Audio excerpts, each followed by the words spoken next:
آپ صلی اللہ علیہ وسلم جب ہجرت فرما کر مدینہ منورہ تشریف لے گئے تو جو اہم ترین کام آپ نے پہلے سال میں کیے ان میں سے ایک کام تو یہ کیا کہ آپ نے مسجد نبوی صلی اللہ علیہ وسلم کی بنیاد رکھی. اسی کے ساتھ ایک کام یہ بھی کیا کہ آپ صلی اللہ علیہ وسلم نے انصار اور مہاجرین کے درمیان آپس میں مواخات کا ایک رشتہ قائم کر دیا. ایک تیسرا کام جو بہت ہی اہم ہے اور آگے کے جتنے بھی واقعات آنے والے ہیں، جتنی بھی جنگیں ہوئی ہیں خاص طور پہ یہود کے ساتھ، اس واقعہ کا ان جنگوں کے ساتھ بڑا گہرا تعلق ہے. اور وہ آپ صلی اللہ علیہ وسلم نے یہ کام کیا کہ جو مدینہ منورہ کے اندر اور اس کے ارد گرد قبائل تھے غیر مسلموں کے، خاص طور پہ یہودیوں کے، جن میں بڑے بڑے 3 قبیلے تھے، ان کے بنو قینقاع، بنو نذیر اور بنو قریظہ، نام آپ سنتے ہوں گے. اس کے علاوہ چھوٹے قبیلے بھی تھے یہودیوں کے، لیکن یہ بڑے بڑے قبیلے تھے. ان کے ساتھ آپ صلی اللہ علیہ وسلم نے ایک میثاق، ایک عہد نامہ باقاعدہ تحریری طور پر ایک ان کے ساتھ عہد کیا. اور اس کی اہمیت کا اندازہ آپ اس بات سے لگائیں کہ جب آقا علیہ السلام مکہ مکرمہ سے مدینہ منورہ ہجرت فرما کر تشریف لے گئے تھے تو مکہ کے رہنے والے، مدینہ کے رہنے والے مسلمان جو اوس اور خزرج کے قبائل سے تھے، جو انصار کہلاتے ہیں، ان میں سے اکثریت بھی بڑی مانا کہ بہت زیادہ تو تھے نہیں. مسلمان جو ہوئے تھے وہ بھی ابھی کوئی 3 مہینے پہلے حج کے موقع پر پہلے عقبہ ثانیہ ہوئی تھی تو وہ مسلمان ہوئے تھے، اور 3 مہینے بعد اللہ کے رسول صلی اللہ علیہ وسلم اپنے ساتھیوں کے ساتھ ہجرت فرما کر مدینہ منورہ آگے تھے. تو چند ایک انصار تھے مسلمان گہرانے، اور چند 100 صحابہ مہاجرین بھی مسلمان تھے. اور انصار بھی اتنے زیادہ مالی طور پر مستحکم نہیں تھے کہ اتنے سارے مہاجرین کو وہ خوشحالی کے ساتھ اپنے ہاں بنا دے سکیں. اور دوسری طرف جو مہاجرین آئے تھے مکہ سے وہ تو بالکل خالی آتا ہے، جبکہ یہودی جو تھے یہ وہاں پہ مدینہ منورہ کے اندر جو ایک عرصہ دراز سے آباد تھے، یہ معاشی ان میں بہت زیادہ مضبوط تھے. نہ صرف کہ ان کا تجارت اور زراعت کے اوپر ہولڈ تھا، قبضہ تھا، بلکہ مدینہ کے بازار کے اندر بھی انہی کی چلتی تھی. تو ایسے میں ضروری تھا کہ جب آپ صلی اللہ علیہ وسلم ایک اسلامی ریاست کی بنیاد رکھ رہے ہیں تو سب سے پہلے جو اپنے قریب کے لوگ ہیں، جو آپ کے مذہب کے ماننے والے نہیں ہیں، آپ کے پیروکار نہیں ہیں، ان کے ساتھ ان کو کسی ایسی سطح پہ لایا جائے کہ ان کی طرف سے کل خطرہ نہ ہو. اور یہودیوں کے بارے میں آپ نے یہ پڑھا اور سنا ہوگا کہ یہ تو وہ لوگ تھے جو نہ صرف یہ کہ مالی طور پہ، معاشی طور پہ مستحکم تھے، بلکہ پڑھے لکھے لوگ تھے. ان کے باقاعدہ مدینے کے اندر بھی اپنے مدرسے قائم تھے، خیبر کے جو قلعے تھے وہاں پر بھی ان کے مدرسے قائم تھے، اور یہ اہل کتاب تھے. اور نبی علیہ السلام کو تو یہ اپنی کتابوں کے اندر پہلے سے لکھا پڑھا جانتے تھے کہ جو آخری نبی آئے تھے ان کی یہ علامات ہوں گی. یہ جو ان کا اپنا ایک علمی تفوق تھا کہ یہ علمی طور پر انصار سے کہیں آگے تھے، اس بنا پر بھی اپنے آپ کو بڑا سمجھتے تھے. تو ان لوگوں کے ساتھ ایسا معاہدہ کرنا، ایسا ایگریمنٹ کرنا کہ جس کی بنیاد پر ان کی طرف سے جو کل کو خطرہ ہو سکتا ہے وہ نہ ہو، تاکہ وہ اسلامی ریاست کی بنیاد رکھی جا رہی ہے تو وہ بیرونی دشمن کا مقابلہ کرے. کیونکہ قریش مکہ نے تو آپ کو پیچھا نہیں چھوڑا، لیکن یہ تب بھی ہو سکتا تھا کہ جب اندرونی خطرات سے جو ہے انسان بے پرواہ ہو اور اس سے محفوظ ہو. چنانچہ آپ صلی اللہ علیہ وسلم نے ان تمام قبائل کے سرداروں کو حضرت انس رضی اللہ تعالیٰ عنہ کے والد گرامی کے گھر میں جمع فرمایا، اور سے ایک معاہدہ کیا، اور یہ معاہدہ تاریخ کا سب سے پہلا معاہدہ تھا، اس کو میثاق مدینہ بھی کہتے ہیں، یعنی دنیا کا اگر آپ کہیں کہ سب سے پہلا بین الاقوامی یہ دستور تھا تو یہ بات درست ہے۔ اور یہ ان یہودیوں کے ساتھ ہوا تھا کہ باوجود اس کے کہ یہ اللہ کے رسول صلی اللہ علیہ وسلم کے بارے میں اپنی کتابوں میں پڑھتے تھے، جس کا ذکر قرآن کریم کے اندر اللہ تعالیٰ 2 جگہ میں یوں فرماتے ہیں کہ اللہ دینا آتینا الکتاب یعرفونہ کما یعرفون ابناءہم، کہ جن لوگوں کو ہم نے کتاب دی تھی وہ آپ صلی اللہ علیہ وسلم کو ایسے ہی پہچانتے تھے جیسے وہ اپنی اولادوں کو پہچانتے تھے۔ لیکن اس کے باوجود جب آپ صلی اللہ علیہ وسلم مکہ سے ہجرت فرما کر مدینہ منورہ نہیں آئے تھے، تب بھی جو ان کے اندر ایک ازلی طور پہ انبیاء علیہ السلام کے ساتھ ایک کینہ، حسد اور غیر تھا، یہ آپ صلی اللہ علیہ وسلم کے ساتھ مدینہ رہتے ہوئے بھی کرتے تھے۔ چنانچہ آپ نے کچھ ترجموں کے اندر سنا ہوگا کہ جب قریش مکہ ان کے پاس آئے کہ ہمارے پاس ایک شخص نے حکومت کا دعویٰ دیا تو آپ ہمیں بتائیں کہ ہم کیسے مانیں کہ وہ واقعی اللہ کے نبی ہیں، تو یہ ان کو سکھا کر بھیجتے تھے کہ جائیں جا کر ان سے ایسے ایسے سوال کریں کہ اصحاب کہف کے بارے میں پوچھیں، ذوالقرنین کے بارے میں پوچھیں، روح کے بارے میں پوچھیں۔ تو یہ انبیاء علیہ السلام کا بھی امتحان لیتے تھے۔ ایسی یہ عجیب قسم کی سرکش قوم تھی جس کے بارے میں اللہ تعالیٰ قرآن کریم کے اندر فرماتے ہیں وجاہدوا بہا واستيقنتها انفسهم ظلما وعلوا، کہ یہ ظلم کی بنیاد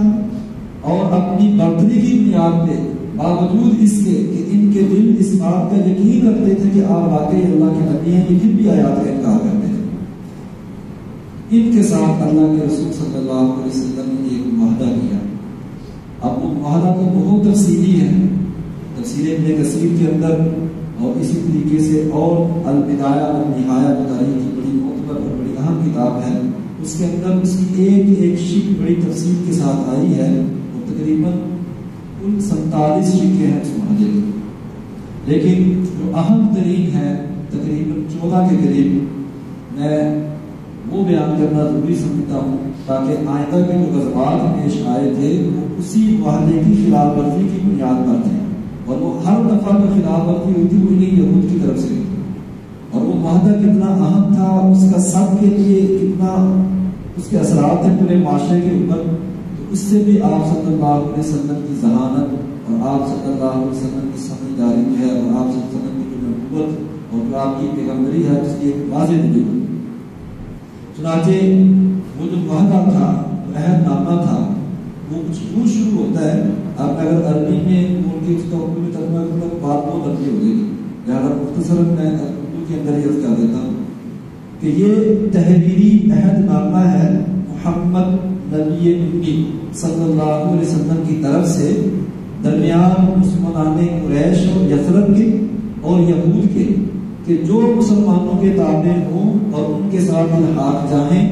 تو ہر فریق اپنے اپنے مذہب پر قائم رہ کر ان امور کا پابند ہوگا۔ اور وہ کون سے امور تھے؟ سب سے پہلی شرط اس کی یہ تھی کہ قصاص اور خون بہا کے جو طریقے قدیم زمانہ سے چلے آ رہے ہیں وہ عدل اور انصاف کے ساتھ مستقبل قائم رہیں گے، یعنی جو بھی ان کا طریقہ کار تھا کہ اگر کسی کا قتل ہو جاتا تھا تو اس کا قصاص کیسے لینا ہے، اس کی دیت کیسے لینی ہے، جو طریقہ رائے چلا آ رہا تھا وہ اب بھی چلتا رہے گا۔ دوسرا یہ کہ ہر کو عدل اور انصاف کے ساتھ اپنی جماعت کا فدیہ دینا ہوگا، یعنی قبیلہ کا جو قیدی ہوگا اس قیدی کے چھڑانے کے لیے اسی کو زر فدیہ دینا ہوگا اور وہی اس قبیلے کا ذمہ دار ہوگا، کہ دوسرا نہیں آ کے کسی کے قیدی کو چھڑائے گا یا یہ ہمارا بندہ قیدی ہو گیا آپ یہ پیسے دے تاکہ ہم اپنا بندہ چھڑائیں، نہیں، جس کا قیدی ہوگا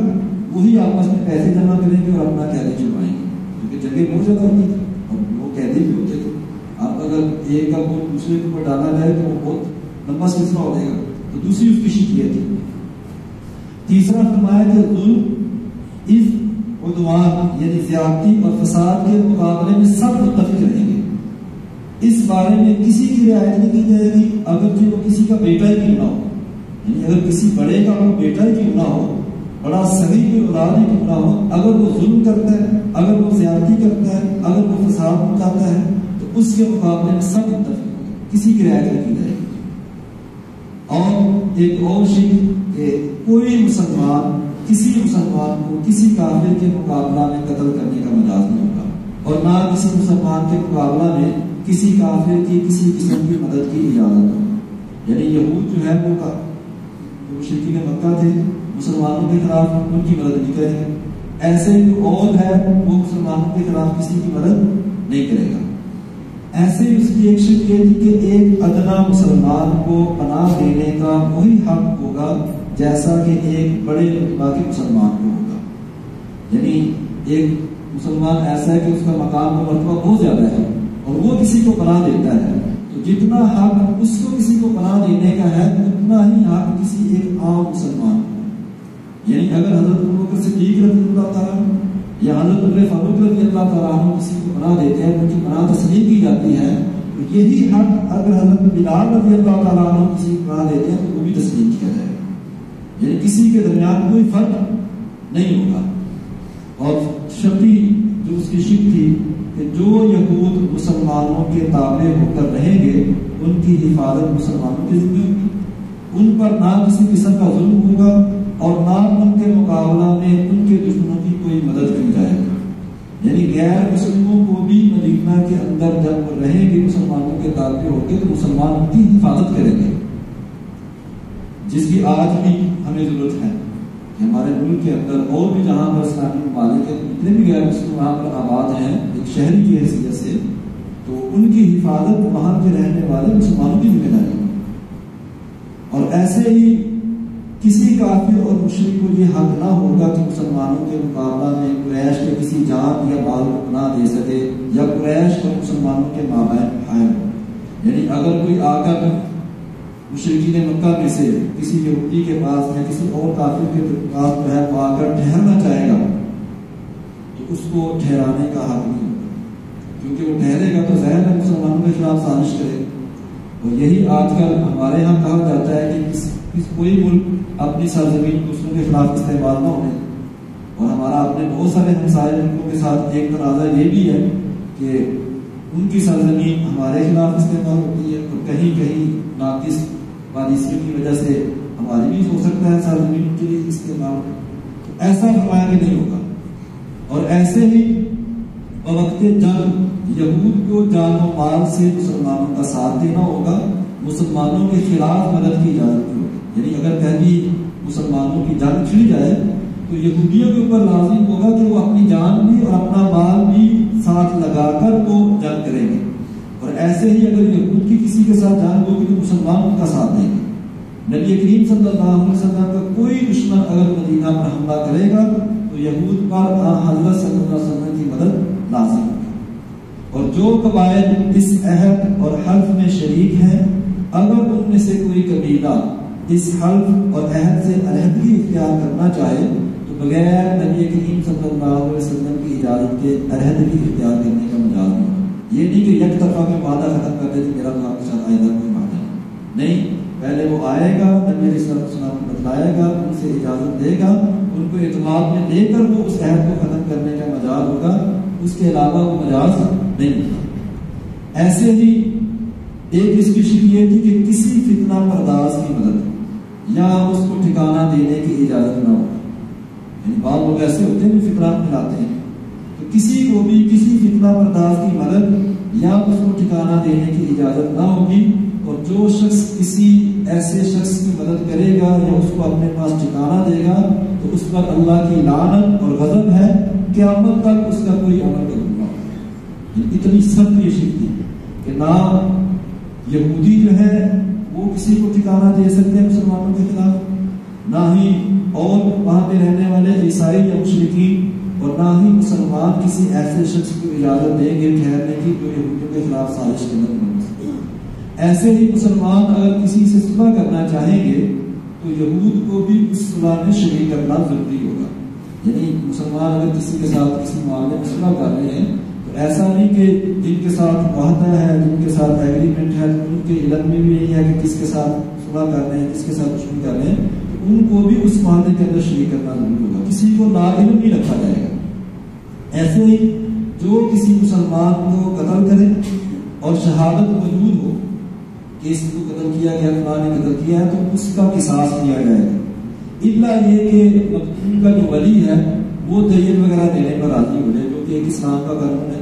کہ ولی ہی کو جو ہے وہ اجازت ہوتی ہے، وہ چاہے تو قصاص کا مطالبہ کر دے، چاہے تو وہ دیت وغیرہ دے کے راضی ہو جائے، تو یہی طریقہ کار اپنایا جائے گا۔ اور جب کبھی کوئی جھگڑا یا کوئی باہمی اختلاف آئے، ہوتا ہے آپس میں ایک جگہ رہتے ہیں، کوئی تنازع ہو جاتا ہے، تو جب بھی کوئی جھگڑا یا کوئی باہمی اختلاف آئے گا تو اللہ اور اس کے رسول صلی اللہ علیہ وسلم کی طرف رجوع کیا جائے گا۔ یہ اس معاہدے کی 14 اہم شکیاں میں نے آپ کے سامنے بیان کی ہیں۔ اب یہ جو اللہ کے رسول صلی اللہ علیہ وسلم نے معاہدہ کیا تھا وہاں کے یہودیوں کے ساتھ، بڑے بڑے جو قبائل تھے جن کا میں نے نام لیا، بنو قینقاع، بنو نذیر، بنو قریظہ، اور بھی جو چھوٹے چھوٹے قبائل تھے وہ بھی اس معاہدے کے اندر موجود تھے، ان کے نام بھی تاریخ کی کتابوں میں، سیرت کی کتابوں میں لکھے ہوئے۔ تو اس سے اللہ کے رسول صلی اللہ علیہ وسلم نے رہتی دنیا تک کے لوگوں کے لیے 2 پیغام، ویسے تو بہت سارے اس کے اندر اسباب ہیں، وہ 2 پیغام واضح ہیں وہ دنیا تک پہنچا دیے۔ ایک یہ کہ حضور صلی اللہ علیہ وسلم مدینہ منورہ کے اندر جس اسلامی ریاست کی بنیاد رکھ رہے ہیں، یا آئندہ اگر کوئی سمجھتا ہے کہ ہمارا ملک اسلامی ہے یا اسلامی ریاست ہے، تو وہاں پہ رہنے والے جیسے حقوق مسلمانوں کے ہیں، غیر مسلموں کے برابر کے حقوق، یعنی مدینہ منورہ میں جو اسلامی ریاست قائم کی جا رہی ہے تو وہاں کے رہنے والے باشندے سب کے سب اپنی مذہبی، سماجی اور اسی طریقے سے معاشی سیاسی سرگرمیوں میں سب کے سب آزاد ہوں گے، کسی کے اوپر کسی قسم کی کوئی پابندی نہیں ہوگی کہ اپنے مذہب کے مطابق جیسے بھی وہ عبادت کرنا چاہے وہ کر سکتا ہے، اس کو آزادی ہوگی، وہ کاروبار اپنے مذہب کے مطابق کرنا چاہے کر سکتا ہے، سب کے سب برابر ہوں گے، کسی کے ساتھ کوئی خاص طور پہ ایسا سلوک نہیں ہوا رکھا جائے گا کہ جس سے دنیا کو یہ تاثر ہو جائے کہ یہ اور ہے یہ اور ہے۔ جب وہ ایک اسلامی ملک کے شہری ہیں تو شہری ہونے کی حیثیت سے سب کے حقوق برابر ہیں۔